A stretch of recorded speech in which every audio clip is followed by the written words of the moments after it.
modest house with a small garden built in the 1950s, and I only had to go back a few generations to find ancestors who had belonged to the household staff on properties like the Brookses. Dorothea, who at the novel's outset is 19, disdains the attentions of her neighbour and suitor, Sir James Chetham, an altogether too amiable baronet, who said exactly to her remarks, even when she expressed uncertainty. Instead, she makes a spectacularly unwise marriage to the Reverend Edward Casaubon, a pedantic middle-aged scholar labouring on his notes for an endlessly deferred masterwork with the deadly title The Key to All Mythologies, whom she initially mistakes for a sage in parson's clothing. Parallel with the story of Dorothea, we have that of Dr. Tertius Lydgate, an idealistic young physician newly arrived in town.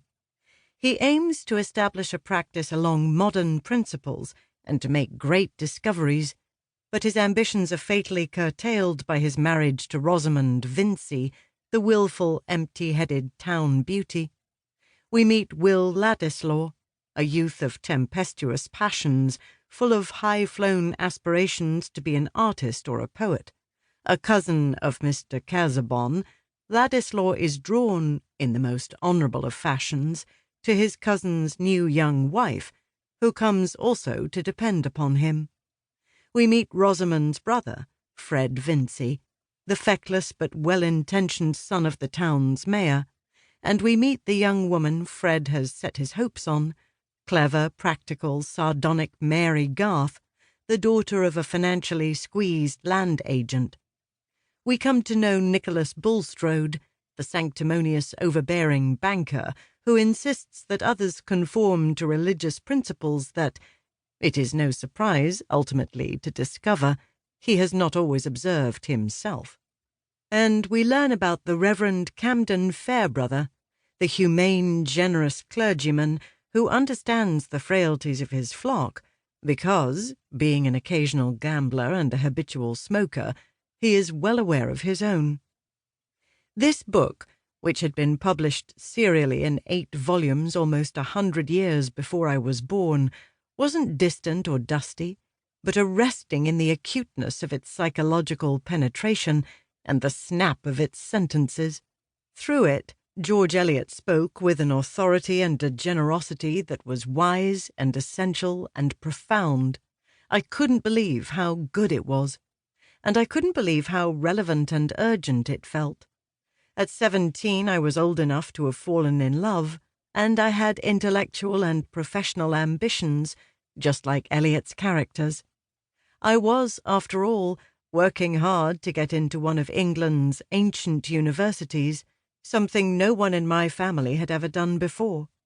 The questions with which George Eliot showed her characters wrestling would all be mine eventually. How is wisdom to be attained? What are the satisfactions of personal ambition, and how might they be weighed against ties and duties to others? What does a good marriage consist of, and what makes a bad one? What do the young owe to the old, and vice versa? What is the proper foundation of morality?